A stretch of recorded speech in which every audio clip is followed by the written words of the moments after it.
কিন্তু পাসপোর্ট না হওয়া পর্যন্ত আপনি ফিরে যেতে পারবেন এবং এত সময় পর্যন্ত আপনার এই অ্যাপ্লিকেশনটা পলিটিক্যাল অ্যাজাইলামের যে অ্যাপ্লিকেশন এইটা ইমিগ্রেশন কোর্টে পেন্ডিং থাকবে মাসের পর মাস, বছরের বছর। সমস্যা নাই, আপনি লন্ডনে থাকতে পারবেন, কাজকর্ম করতে পারবেন, ব্যবসা বাণিজ্য করতে পারবেন, বাড়িঘর কেনা বেচা করতে পারবেন, 2টা ডাইল ভাত খেয়ে থাকতে পারবেন, বাস কোনো সমস্যা নেই। কিন্তু একটা সমস্যা, আপনি নিজ ওই দেশে যেতে পারবেন না, কারণ আপনি সেই পলিটিক্যাল অ্যাজাইলামে ক্লেম করেছেন যে সেই দেশে গেলে আপনার কল্লা ফালাই দেবে। এটি তো ওই শর্টকাট বললে তো এটি, সেই দেশে ফিরে গেলে আপনাকে কল্লা ফালাই দেবে। তো সেই তখন বাংলাদেশের প্রধানমন্ত্রী ছিলেন আয়রন লেডি শেখ হাসিনা।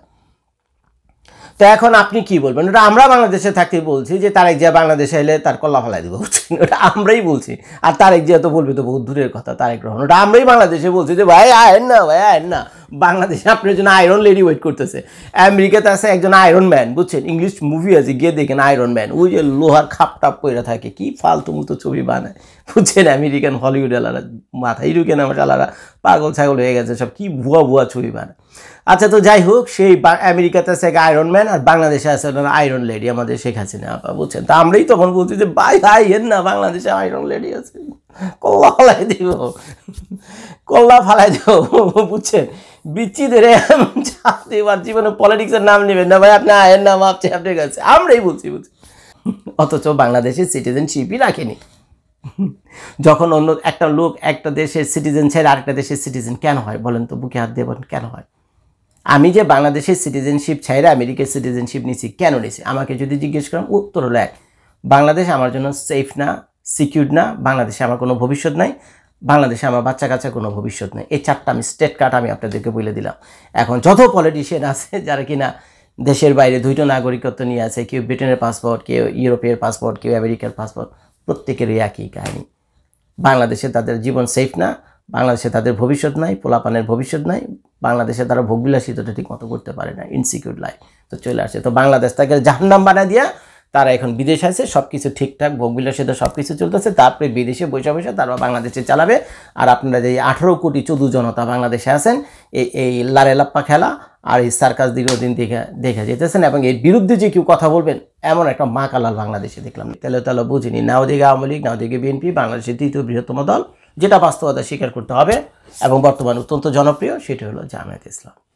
ও তারাই বাংলাদেশে ক্ষমতায় আসবে। তো হয়তো এইসব সুপারি টুপারির কথা চিন্তা ভাবনা কইরা, life in danger, life in risk, এইসব নানান কাহিনী চিন্তা ভাবনা করে হয়তো কোনো দেশে আসে না। এবং আমার বিশ্বাস যে ওনার যে নেতা কর্মীরা আছে না, বড় বড় হাই প্রোফাইল যে নেতারা, আমার মনে হয় এই সুপারি ওনার বিরোধী দলদের থেকে দেওয়া দরকার নেই। ওনার দলের ভিতরে বহুত লোক মনে এই সুপারি লিয়ে বয়ে রয়েছে ওনার জন্য, বুঝছেন? যাইলি ওনাদের গায়েব করে দেব, আইলি ওনারা গায়েব করে দেব। এর কারণ হলো উনি যদি না থাকে তাহলে কী হবে? এই যে ওনার পরবর্তী, উনি তারেক রহমান যদি না থাকে, পরবর্তী হাই প্রোফাইল লিডার কে? বিএনপি, হয়তো সেই হবে বাংলাদেশের প্রধানমন্ত্রী। এবং বিরাট সুযোগ তৈরি হয়েছে, এবং বিরাট সুযোগ একটা তৈরি হয়েছে। তো বিএনপির যে হাই প্রোফাইল নেতারা আছে, এটা তারা বুঝে না। যদি কোনো কারণে ইয়েরে সরে দিতে পারে, সাইড করে দিতে পারে তারেক রহমানকে, তাহলে কে? বিএনপির সেকেন্ড ইন কমান্ড চিফ কে হইব? একজন না একজন থাকবে। তো এইসব চিন্তা ভাবনাও তাদের ভিতর থাকতে পারে। তো আমার বিশ্বাস বিএনপি দলের বাইরে থেকে কেউ এই ধরনের সুপারি টুপারি বা এই ধরনের কোনো কাহিনী, যদি খুন খারাপের কাহিনী, আমার মনে হয় না চিন্তা ভাবনা করবে। বিএনপির বাইরে যে দলগুলো আছে, এটা করলে বিএনপির ভিতর থেকেই করবে হিংসা, প্রতিহিংসা, চ্যালেঞ্জ, পাল্টা চ্যালেঞ্জ, ক্ষমতা, অর্থ, প্রভাব, প্রতিশোধ, যাই বলেন না কেন, কিছু না কিছু তো আছে।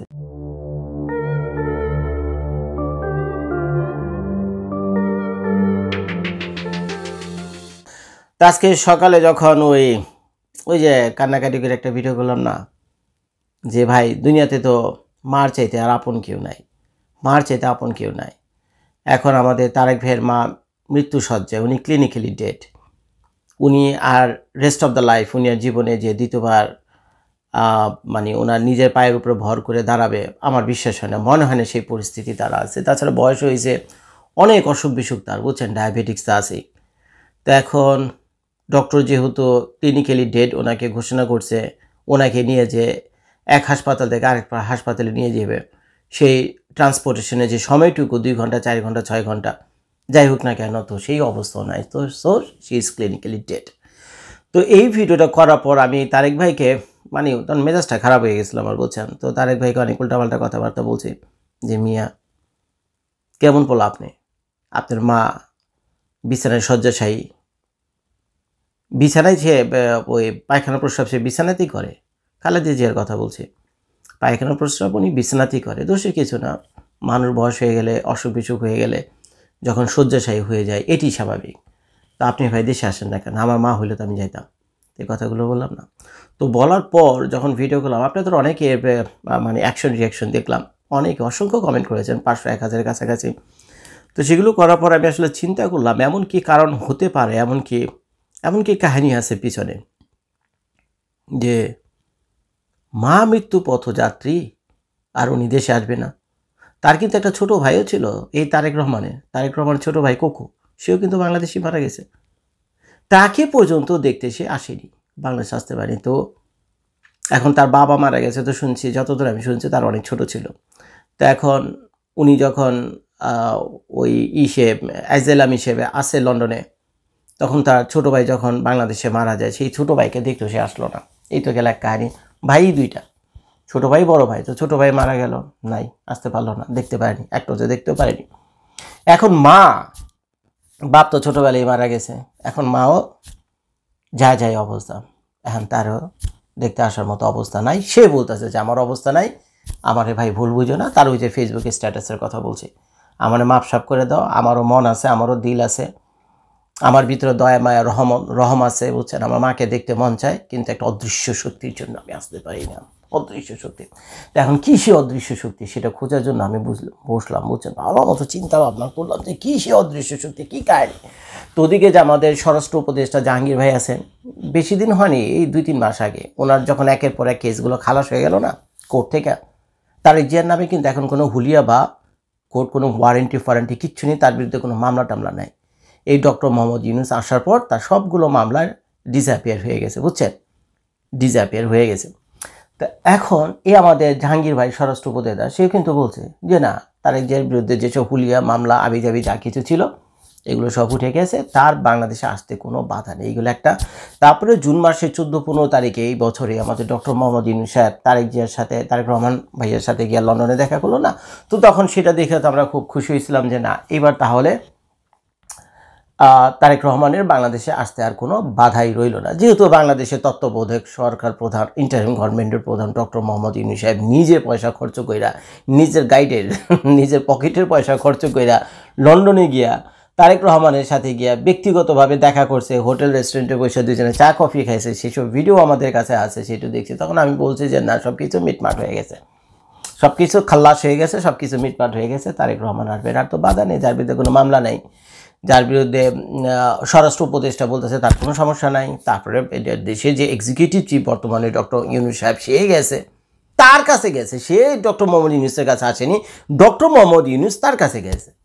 তো বাস, সব তো খুললাম।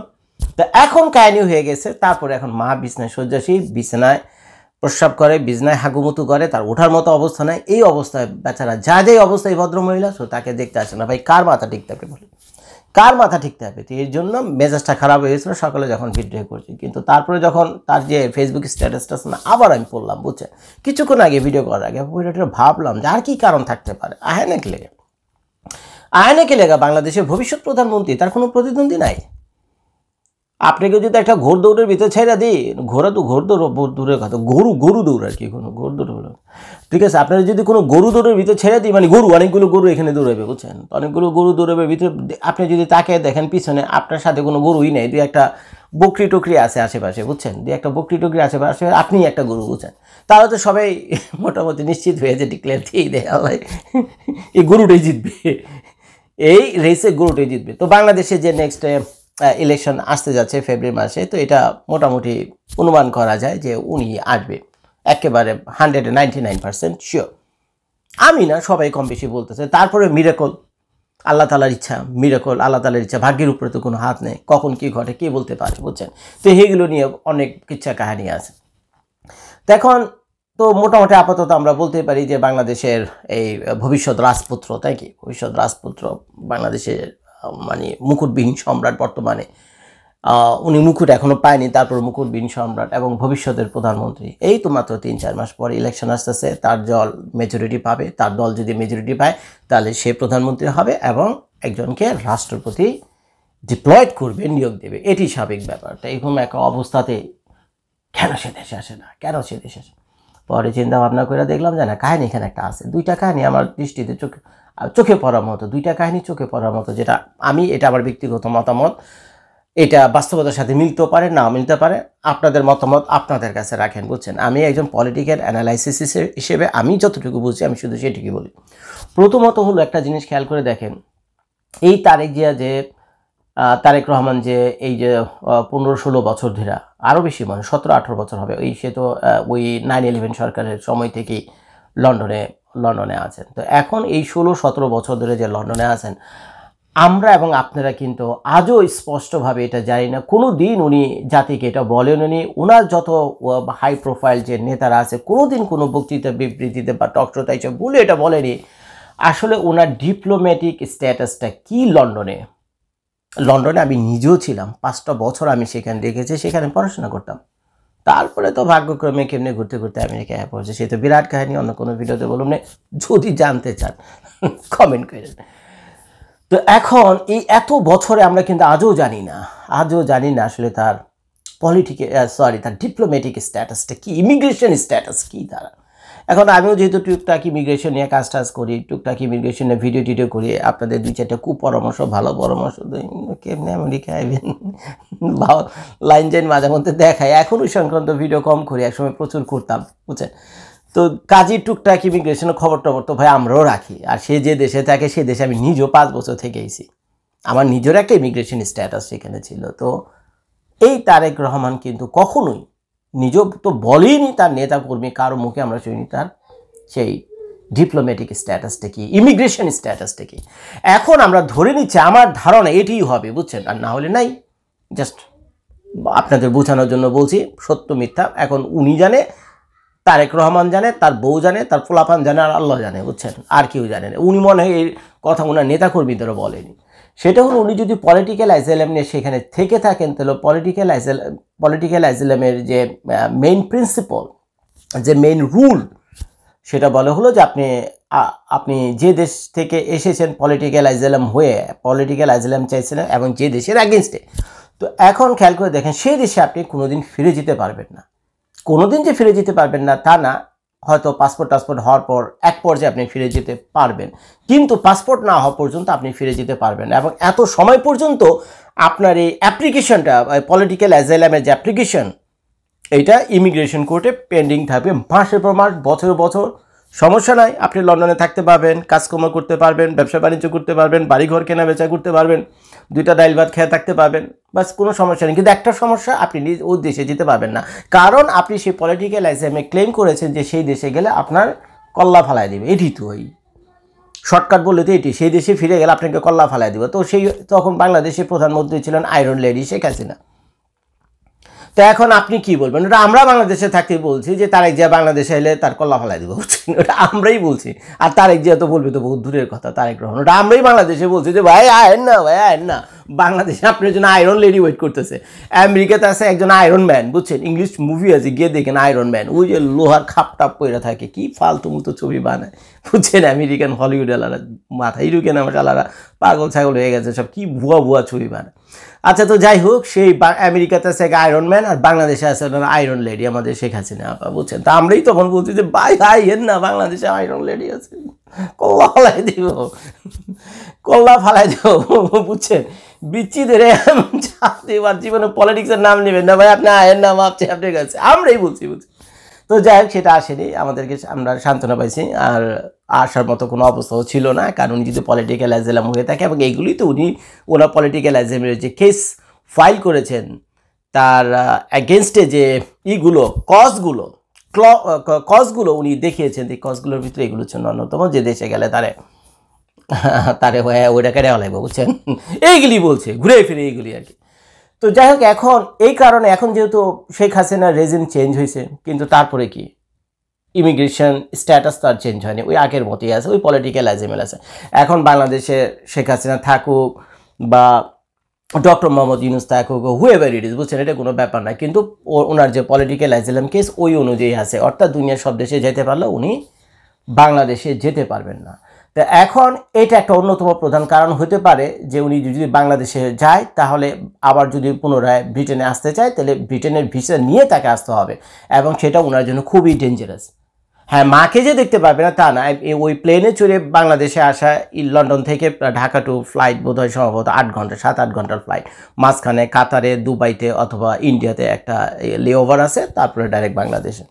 তো এখন খেয়াল করে দেখেন তো, উনি তো আসলো, এখন আইসা যদি পলিটিক্যাল আইজেলাম ওনার থেকে থাকে, উনি আসলো, মাকে দেখা করলো, উনি কিন্তু আর ব্রিটেনে ফিরে যেতে পারবে না। ব্রিটেনে যেতে হলে তাকে পুনরায় ভিসা করে যেতে হবে, এবং ব্রিটেন সরকার তাকে আবার পুনরায় ভিসা দেবে কিনা সেটাও একটা প্রশ্ন, বুঝছেন। সে তো আর ব্রিটেনের যে প্রধানমন্ত্রী আছে তার দোস্ত না, বুঝছেন, শালাদুলা ভাই না। বিভিন্ন দেশে মন্ত্রীরা, পররাষ্ট্রমন্ত্রীরা বা হাই প্রোফাইল লোকেরা বিভিন্ন দেশের রাষ্ট্রপতি ওদের সাথে, পররাষ্ট্রমন্ত্রী, রাষ্ট্রপতি, তারপরে প্রেসিডেন্ট, এদের সাথে, প্রাইম মিনিস্টার, এদের সাথে খুব খাতির টাতির থাকে না। তারেক রহমানের তো ব্যাপারটা তো সেরকম না, সে একজন আমজনতা হিসেবে আছে, সেটা আপনারা জানেন, বহু বছর ধরে সেখানে আছে। তো এই যে খালেদা জিয়াকে সে আর তারেক রহমান যে দেখতে আসতেছে না, এইটা হলো অন্যতম প্রধান কারণ, তার ওই ইমিগ্রেশন স্ট্যাটাস। আমার বিশ্বাস উনি পলিটিক্যাল আইজেলাম নিয়ে আসে, এখন এটা যেহেতু একটা লজ্জার কথা, এর জন্য উনি এসে বাইরে এগুলো বলতেও পারতেছে না, এই হলো একটা কারণ। ঠিক আছে, এবার দ্বিতীয় কারণটা বলি, আমি আমার ভিডিওটা শেষ করবো। দ্বিতীয় কারণ হলো তার যে, এখন খেয়াল করে দেখেন, সে আমাদের জিয়াউর রহমান সাহেব অত্যন্ত জনপ্রিয় একজন প্রেসিডেন্ট ছিলেন বাংলাদেশের, এটা আমরা কম বেশি সবাই অনুভব করি এবং বিশ্বাসও করি। ঠিক আছে, শ্রদ্ধার সাথে কিন্তু তার নামটা সবাই কম বেশি উচ্চারণ করে, ঠিক যেমনটা করে হলো আমাদের বঙ্গবন্ধু শেখ মুজিবুর রহমান। ভালো মন্দ মিলি মানুষ, ওনাদের সবারই কম বেশি বিতর্কিত কাজকর্ম আছে, কিন্তু তারপরেও একটা পর্যায়ে আপনাকে সেলিউট তাদেরকে দিতেই হবে, এই বঙ্গবন্ধু শেখ মুজিবুর রহমানকেও, জিয়াউর রহমান সাহেবকেও। বুঝছেন, আমরা যতটুকু ইতিহাস পড়ছি, যা কিছু শুনি, যা কিছু বুঝি, মরে গেছে, আল্লাহ তাদের দুজনকে বেহেশত নসিব করুন। এখন এই জিয়াউর রহমান সাহেবের উত্তরাধিকারকে, উনি মরে যাওয়ার পর তার উত্তরাধিকার হলো তার স্ত্রী বেগম খালেদা জিয়া, এবং উনি বাংলাদেশের 3-3বারের প্রধানমন্ত্রী। তো ভালো কথা, 3-3বার প্রধানমন্ত্রী। বাংলাদেশ জন্মের 54 বছরের ইতিহাসে তো 15 বছর ছিল কে, খালেদা জিয়া, আর কি 9 বছর ছিল এরশাদ সাহেব, তারপরে কি 17 বছর মনে ছিল, 17 বছর আর কত বছর আমি জানি না, 25-30 বছর মনে হবে ওই স্বয়ং শেখ হাসিনা ছিল এত সময় পর, আমি জানি না শেখ হাসিনার টোটাল টেনিউর কত বছর, কারণ এই টেনিউরে তো সে 17 বছর ছিল, তো এর আগেও তো প্রাইম মিনিস্টার উনি ছিল। তো যাই হোক, আপনার হিসাব কিতাব করে ভিডিওর কমেন্টে নিচে একটু জানেন তো শেখ হাসিনা মোট কত বছর বাংলাদেশের প্রধানমন্ত্রী হিসেবে ছিলেন। তা এখন ওনার অবস্থা তো খুব খারাপ, উনি যায় অবস্থা, বিছানায় হাগুমতো করে, বিছানায় প্রস্রাব করে, এখন ওনার উঠে বসার মতো অবস্থা নেই, যেটা ভিডিও শুরুতে আমি বললাম, যে কোনো দিন যে কোনো কিছু ঘটে যেতে পারে। তা এখন উনি যদি কিছু হয়ে যায় তাহলে কি একমাত্র এর উত্তরাধিকারী হিসেবে আসে গে এই তারেক রহমান, এবং তার একটা ছোট ভাই ছিল, সে তো মারা গেছে আপনারা জানেন। তো একমাত্র তারেক রহমান হলো শেখ মুজিবুর রহমানের শেষ চেরাগ, জিয়াউর রহমান সাহেবের এই বিএনপি দলের শেষ চেরাগ হলো কে, এই তারেক রহমান। এখন এটা আমি যেহেতু বুঝি, তো বাংলাদেশে যারা পলিটিক্স করে এবং যারা কিনা এই বিএনপির প্রতিদ্বন্দ্বী, সে যেই হোক, আওয়ামী লীগ হোক, তারপরে জামায়াত ইসলামিক হোক, যেই হোক না কেন, ঠিক আছে, তো তারা এটাকে তো চ্যালেঞ্জ হিসেবে নেবে স্বাভাবিকভাবে। আমি তো এখন ঘরে খুব মানে আমার মামি মত করে করতেছি, কিন্তু তারেক রহমান বা বিএনপি আমার তো প্রতিপক্ষ কিছু না, কারণ আমি পলিটিক্স করি না, আমি পলিটিক্যাল অ্যানালাইসিস করি। এখন খেয়াল করে দেখেন তো, এখন তাদের ভিতরে যে এগেনস্টে যে পলিটিক্যাল পার্টিসগুলো আছে, তাদের ভিতরে যদি এই ধরনের একটা চিন্তা ভাবনা দেখা যায় যে শালা যদি কোনো মতে বাংলাদেশে আসে বা বাংলাদেশে পাই বা হাতের কাছে পাই, এই হালারে উড়িয়ে দাও, ঢাকাইয়া ভাষায় অনেকটা বললে হলো সুপারি দাওয়ের নামে, হিন্দিতে কি বলে সুপারি, ওই সুপারি কি ওই যে খাই ওই সুপারি না, সুপারি মানে পয়সা দিব, আর আরেকজনে আপনি আমার পয়সা দিবেন, গিয়ে আমি যারে বলবেন তারিখে মেরামো গিয়ে, বুঝছেন, এটাকে হিন্দিতে সুপারি বলে। ওই মাঝে মধ্যে হিন্দিতে দেখি তো, বলছে ছবি টবি দেখি তো ভালোই লাগে, তো এটাকে সুপারি দেওয়া বলে। তো হয়তো দেখা যাবে যে এই তারেক রহমানের নামে সুপারি দেওয়া আছে কারো না কারো কাছে, ডেলি উড়ে দাও, তো উড়ে দিলে তো বিএনপি খাতাম। আওয়ামী লীগ এখন কে থেকেও নাই, আওয়ামী লীগ তো থেকেও নাই, কার্যক্রম নিষিদ্ধ, কবে এটা রিইনস্টেট হবে আল্লাহ মাহবুদ জানে। তো আগামী যে নির্বাচন আছে সেই নির্বাচনে তো আওয়ামী লীগের কোনো আলোচনা সমালোচনা কিচ্ছু নেই, আওয়ামী লীগ তো গায়া। আর আওয়ামী লীগরে যদি বলতো না নির্বাচনে আনার জন্য, আসার জন্য যদি ডাকতো না, ওয়েলকামও জানাইতো না, আমার বিশ্বাস তারপর আওয়ামী লীগ আসতো না, বুঝছেন। আওয়ামী লীগ বলতো যে না আমরা বহুত করছি, আমরা তো বালা না, তোমরা বালা নিয়ে থাকো, আমি চলে গেলাম, 17 বছর ছিলাম তো, আমি তো বালা না, বালা নিয়ে থাকো, যাও। কে আসবে? জামায়াত ইসলামী ক্ষমতা আসবে, কোনো সমস্যা নেই ভাই, আপনারা চালান। বিএনপি ক্ষমতা আসবেন, কোনো সমস্যা নেই, চালান। এই যে কতগুলো ছোকরা মুখরা পোলাপান নিয়ে যে দল গঠন করছে, ওই যে এনসিপি টেনসিপি হাবি যাবি আর কি আছে, বুঝছেন, চালাইবা দেশ, চালাও দেশ। তাহলে একটা ফুটবলের মতো খালি লাথি মারবে, দিক থেকে ওই দিক যাবো, দিক থেকে ওদিক যাবো, দিক থেকে এদিক যাবো, চালাও। আমি তো চালাইছি, আমি তো বালা না, বালা নিয়ে তোমরা থাকো, চলে গেছে। মানে আমার মনে হয় এই ইলেকশনে যদি সবাই মিলে হাতে পায়ে ধরে না কান্নাকাটি করে না, তারপর আমার মনে হয় আওয়ামী লীগ এই ইলেকশনে আসবে না। কারণ আওয়ামী লীগ চায় যে দেশ চালানো যে কত কঠিন কাজ, এই বাংলাদেশের জাতিটাকে এটাকে টাইনা সামনে নিয়ে যে কত কঠিন কাজ আমি আমার মতো করে করছি। আবার তোমাদের তো ভালো নয় কি, তোমরা হয়তো আরও ভালো করবে, আমার চেয়ে তো দিলাম, সুযোগ করে দিলাম, যাও তোমরা এবার করো। তা আমার মনে এইটি দেখতে চাচ্ছে আওয়ামী লীগ এখন, যে আমি তো ভালো করিনি, আমার চেয়ে ভালো করতে চাও তো তোমরা, তো ঠিক আছে, জনগণই এটা ডিসিশন নেবে যে তোমাদের হাতে দিয়ে গেলাম,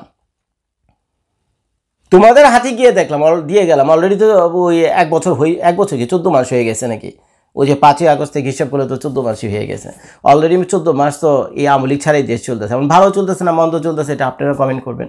এখন পরবর্তী যে গভর্নমেন্ট আসবে, হয়তো তারা আরও 5 বছর চালাবে, ভালো মন্দ আপনারা কমেন্ট করবেন, বলবেন যে শেখ হাসিনার আমল যদি ভালো থাকতো তো বলবেন ভালো, আর যদি বলেন যে না খারাপ ছিল তো খারাপ, কারণ সরকার যদি ভালো করে দেয় ভালো প্রশংসা করবেন, কোনো সমস্যা নাই। তো শেখ হাসিনা আল্লাহর রাস্তায় এটা দিয়ে চলে গেছে, ওনারে হাতে পেয়ে দিলে মনে আর উনি আসতেছে না। তো এখন মনে করেন যে প্রসঙ্গে আমি ছিলাম এই তারেক রহমানের ব্যাপারটাতে। তো এখন তারেক রহমান যদি দেশে আসে, তার নামে যদি সুপারি থাকে, এবং বাংলাদেশে তো কত মানুষের রুজি মারা যায়, কে কার খবর রাখে? আরে বাংলাদেশে এত বড় বড় নেতারা মারা গেছে, কে কয়দিন খবর রাখছে? নেতারা বইরে গেছে, শুনি তো সেই নেতাদের দাফন কাফনের জন্য মাইক দিয়ে চিল্লা বলে লোক পাওয়া যায়নি, জানাজা দেওয়ার জন্য লোক পাওয়া যায় না, এই বাংলাদেশই তো শুনি, অনেকের ক্ষেত্রে বলে এগুলো ঘটছে, নাম বললাম না। তা এখন এইগুলো হয়, তো এরকম 2-4টা তারেক রহমান যদি গায়েব করে দেয়, বলছেন কার কি যায় আছে, কদিন মানুষ মনে রাখবো, কদিন মানুষ মনে রাখবো। তো এখন এই চিন্তা ভাবনা যদি থাকে, কারণ বাংলাদেশে তো প্রতিদিন কত মানুষই মরতেছে প্রতিদিন, তো এই ধরনের একটা ভয়ও তার ভিতরে থাকতে পারে যে হয়তো শেষ বংশধর, শেষ চেরাগ বিএনপি। এখন তারা যদি উড়াতে, তাহলে বিএনপিও শেষ, ওদিকে আওয়ামী লীগ শেষ, আর রইল কে? হলো জামায়াত। আমার বিশ্বাস জামায়াত এই ধরনের ষড়যন্ত্রে কোনোদিনও যাবে না। অন্য কেউ গেলে যেতে পারে, কিন্তু অন্য কেউ যদি যায়, কিন্তু এই বেনিফিটটা জামায়াতই পাবে, কারণ আর জামায়াতের সামনে আর প্রতিপক্ষই রইল না। তো ওদিকে যদি তারেক রহমান চলে যায়, বুঝছেন, বিদায় হয়ে যায়, বুঝছেন, এই আল্লাহর মাল আল্লাহ যদি নিয়ে যায়, একটা ব্যবস্থা কি বা কারা যদি করে কোনোভাবে, তাহলে বুঝিনি, না ওদিকে আওয়ামী লীগ, না ওদিকে বিএনপি, বাংলাদেশের 3য় বৃহত্তম দল, যেটা বাস্তবতা স্বীকার করতে হবে এবং বর্তমানে অত্যন্ত জনপ্রিয়, সেটা হলো জামায়াত ইসলাম, ও তারাই বাংলাদেশে ক্ষমতায় আসবে। তো হয়তো এইসব সুপারি টুপারির কথা চিন্তা ভাবনা করে, life in danger, life in risk, এইসব নানান কাহিনী চিন্তা ভাবনা করে হয়তো কোনো দেশে আসে না। এবং আমার বিশ্বাস যে ওনার যে নেতা কর্মীরা আছে না, বড় বড় হাই প্রোফাইল যে নেতারা, আমার মনে হয় এই সুপারি ওনার বিরোধী দলদের থেকে দেওয়া দরকার নেই, ওনার দলের ভিতরে বহুত লোক মনে এই সুপারি লিয়ে বয়ে রয়েছে ওনার জন্য, বুঝছেন, যাইলি ওনারে গায়েব করে দেব, এর কারণ হলো উনি যদি না থাকে তাহলে কী হবে? এই যে ওনার পরবর্তী তারেক রহমান যদি না থাকে, পরবর্তী হাই প্রোফাইল লিডার কে? বিএনপি, হয়তো সেই হবে বাংলাদেশের প্রধানমন্ত্রী, এবং বিরাট সুযোগ তৈরি হয়েছে, তো বিএনপির যে হাই প্রোফাইল নেতারা আছে, এটা তারা বুঝে না, যদি কোনো কারণে সরে দিতে পারে, সাইড করে দিতে পারে তারেক রহমানকে, তাহলে কে? বিএনপির সেকেন্ড ইন কমান্ড চিফ কে হইব? একজন না একজন থাকবে। তো এইসব চিন্তা ভাবনাও তাদের ভিতর থাকতে পারে। তো আমার বিশ্বাস বিএনপি দলের বাইরে থেকে কেউ এই ধরনের সুপারি টুপারি বা এই ধরনের কোনো কাহিনী, যদি খুন খারাপির কাহিনী, আমার মনে হয় না চিন্তা ভাবনা করবে। বিএনপির বাইরে যে দলগুলো আছে, এটা করলে বিএনপির ভিতর থেকেই করবে হিংসা, প্রতিহিংসা, চ্যালেঞ্জ, পাল্টা চ্যালেঞ্জ, ক্ষমতা, অর্থ, প্রভাব, প্রতিশোধ, যাই বলেন না কেন, কিছু না কিছু তো আছে। তো যার ফলে এই জিনিসগুলো কোনো না কোনোভাবে এই সেকে বোঝানো হয়েছে বা সে জানতে পারছে এই তারেক রহমান। আর না হলে বাংলাদেশের যে সেনাবাহিনীর কাছে যে মুসলেখা দিয়ে উনি যে লন্ডনে গিয়ে বসে রয়েছে 17-18 বছর ধরে, তো সেনাবাহিনী সেই ওই মইনুল আহমেদই তো নাই। উনি লন্ডন, আমি যেখানে থাকি, বুঝছেন, উনি ফ্লোরিডাতে থাকে, আমার বাড়ি থেকে 200 মাইল দূরে। বুঝছেন, কি ওয়েস্টের দিকে কোনো একটা জায়গাতে থাকে উনি, আমার বাড়ি থেকে 200-300 মাইল দূরে। তো এখন কিন্তু করেছেন যে সেনাবাহিনীর কাছে উনি মুসলেখা দিয়ে আইসে যে বিভিন্ন রাজনীতি করবেন, আপনি তো নানান অনেকবারই শুনছেন এই কথাটা। সেই সেনাবাহিনীতে নেই, সেই লোকজনই নেই, তারা বুড়া টুরা হয়ে এত করে রিটায়ার্ড হয়ে গেছে, অনেকে দেশ ছেড়ে গেছে, কারণ মরে গেছে অনেকে, কিন্তু তারপরেও আসে না। তো অনেকে আপনারা মনে করেন যে সেনাবাহিনীর কাছে মুসলেখা দিছে হয়তো এখানে, আরে বারে ওরা তো নাই, এবার আসেন হলো মামলার কাহিনী। তো মামলার কাহিনী তো সব খালাস হয়েই গেছে, স্বরাষ্ট্র উপদেষ্টা নিজে বলতেছে তার দেশে আসতে কোনো সমস্যা নাই। প্রধান উপদেষ্টা ডক্টর মোহাম্মদ ইউনূস সাহেব নিজে পকেটের পয়সা খরচ করে ওখানে যে ওনারা চা বিস্কিট খাইছে, পুরি সিঙ্গারা খাইছে, সেই বিলটা পর্যন্ত ডক্টর মোহাম্মদ ইউনূস নিজের পকেট থেকে দিয়েছে। লন্ডনে গিয়ে বেচারা দেখা করে এসেছে এবং কেউ বইল হয়েছে যে বাবা তোমার কোনো সমস্যা নেই, তুমি আসো বাংলাদেশে। তা তারপরে সে আসে না এবং মাম ওইটা যেতেছে এদিক দিয়ে। এর প্রধান কারণই হলো তার ওই যে ইমিগ্রেশন স্ট্যাটাস, যেটা বললাম অ্যাজাইলামের একটা কাহিনী আছে, কারণ উনি বাংলাদেশে আসলে আর ব্রিটেনে ঢুকতে পারবে না। আর যদি মাইনকা চিপে পড়ে যায়, কোনো মতে উলটপালট হয়ে যায়, উনি যদি নির্বাচনে অংশগ্রহণ নেয় এবং কোনো কারণে যদি বিএনপি জয়ী না হয়, মেজরিটি না পায়, তাহলে ওনার অবস্থাটা কী হইব? মেজরিটি না পেলে কী হবে? উনি কি একজন সাধারণ একটা এমপি হয়ে থাকবে? এটা কি ওনারা মানায়? এটা তো মানে না। এবং ওনার সত্যি সত্যি উনি বড় ধরনের একটা বিপদে পড়বে। এই ইমিগ্রেশন স্ট্যাটাস, এই পলিটিক্যাল আইজালাম, এই কাহিনীর কারণে একটা হইতে পারে। দ্বিতীয় কারণে ওনার নামে হয়তো কেউ সুপারি দিয়ে বয়ে রয়েছে, বুঝছেন? ওনার নামে কেউ সুপারি দিয়ে বয়ে রয়েছে। এখন উনি না পারে বলতে, কার নাম বলবে? না পারে বলতে, না পারে সইতে উনি এখন আশায় রয়েছে। যাই হোক, ফেব্রুয়ারি মাসে নির্বাচন হোক। ফেব্রুয়ারি মাসে নির্বাচন উনি কিন্তু সরাসরি অংশগ্রহণ করবেন, এটাও আমি আপনাদেরকে বলে রাখলাম। সেই ইলেকশনে উনি নমিনেশনও নেবে না, উনি নির্বাচনে দাঁড়াবেই না। এটা কী কাহিনী হবে সেটা আমি বলে দিই। নির্বাচন করে দেখবে যে আগে মেজরিটি পায় কিনা বিএনপি। যদি মেজরিটি পায় বিএনপি, তাহলে ওই যে অনেকগুলো আসনে তো ডাবল লোকেরা দাঁড়াবে না, একজন তো 2-3টা আসনে মাঝে মধ্যে দাঁড়ায়। তো সেখান থেকে একটা আসন খালি করে দিবে, সেই শূন্য আসনে গিয়া তারেক জিয়াকে পাশ করে তারপরে তাকে মেম্বার অফ পার্লামেন্ট করে নিয়ে যাবে। এবং মেম্বার অফ পার্লামেন্টে যাওয়ার পর ওই যেহেতু ওনার মেজরিটি আছে, ওনার প্ল্যান যেটা, ওই বিএনপি যে প্ল্যান, তারপরে যে মেজরিটি আছে, মেজরিটির ভিত্তিতে ওনাকে প্রাইম মিনিস্টার করাবে। এবং এটা নিশ্চিত না হওয়া পর্যন্ত উনি বাংলাদেশে আসবেন না। এটা আমি লিখে রাখলাম, ওয়ারেন্টির সাথে গ্যারান্টি, কাগজে কলমে লিখে রাখেন। এটি প্ল্যান চলতেছে। তো এখন প্ল্যান যাই করুক না কেন, একটা দেশের নেতা, একজন দেশের নেতা হিসেবে তার এই ধরনের অ্যাটিটিউড, এই ধরনের আচরণ, নিজের ব্যক্তিগত সুরক্ষার জন্য, নিজেদের ভোগ বিলাসিতার জন্য, নিজের সেফটি এবং সিকিউরিটির জন্য, মানে দেশে গিয়ে বৈশা এই ধরনের গিরিঙ্গি করা, বুঝছেন, যেটাকে আমরা ঢাকায় ভাষায় বলি গিরিঙ্গি করা, এটা কতটা শোভন সেটাও একটা প্রশ্ন, বুঝছেন। একজন দেশপ্রেমিক নেতা তো সেই হয় যে কিনা দেশের মানুষের সাথে মিলেমিশে থাকে, দেশের মানুষের বিপদে সে পাশে এসে দাঁড়ায়, দেশের মানুষের সুখে সে হাসে, দেশের মানুষের বিপদে সে কান্না করে, সেই তো প্রকৃত নেতা। তা আমাদের কিসমত, আমরা এরকম নেতাই পাইছি। আমাদের নেতারা কি করবে? লন্ডন থেকে দেশকে নেতৃত্ব দেবে। আমাদের নেতারা কি করবে? আমেরিকা থেকে দেশকে নেতৃত্ব দেবে। এরা একটা বিরাট দেশপ্রেমিক নেতা, যাদের বউ বাচ্চাকার নাতিপুতি সবাই দেশের বাইরে থাকে, ভোগ বিলাসিতা সব কিছু সমানে চলতেছে। তাদের পোলাপানরা বাংলাদেশে পড়াশোনা করে না, তাদের প্রত্যেকেরই ব্রিটেনের পাসপোর্ট আছে, আমেরিকার পাসপোর্ট আছে, কিন্তু তারা হলো বাংলাদেশের সবচেয়ে বড় দেশপ্রেমী, অথচ বাংলাদেশের সিটিজেনশিপই রাখেনি। যখন অন্য একটা লোক একটা দেশের সিটিজেন ছেড়ে আরেকটা দেশের সিটিজেন কেন হয় বলেন তো? বুকে হাত দিয়ে বলেন কেন হয়? আমি যে বাংলাদেশের সিটিজেনশিপ ছেড়ে আমেরিকার সিটিজেনশিপ নিছি, কেন নিছি? আমাকে যদি জিজ্ঞেস করেন, উত্তর হলো এক, বাংলাদেশ আমার জন্য সেফ না, সিকিউর না, বাংলাদেশে আমার কোনো ভবিষ্যৎ নাই, বাংলাদেশে আমার বাচ্চা কাচ্চা কোনো ভবিষ্যৎ নেই। এই চারটা আমি স্টেট কার্ড আমি আপনাদেরকে বলে দিলাম। এখন যত পলিটিশিয়ান আছে যারা কিনা দেশের বাইরে 2টো নাগরিকত্ব নিয়ে আছে, কেউ ব্রিটেনের পাসপোর্ট, কেউ ইউরোপের পাসপোর্ট, কেউ আমেরিকার পাসপোর্ট, প্রত্যেকেরই একই কাহিনী।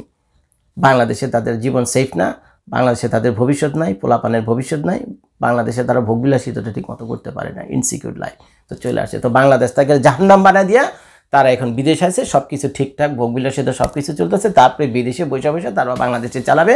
আর আপনারা যে 18 কোটি চোদু জনতা বাংলাদেশে আছেন, এই লারে লাপ্পা খেলা আর এই সার্কাস দীর্ঘদিন দেখে যেতেছেন, এবং এর বিরুদ্ধে যে কেউ কথা বলবেন এমন একটা মা কালাল বাংলাদেশে দেখলাম না।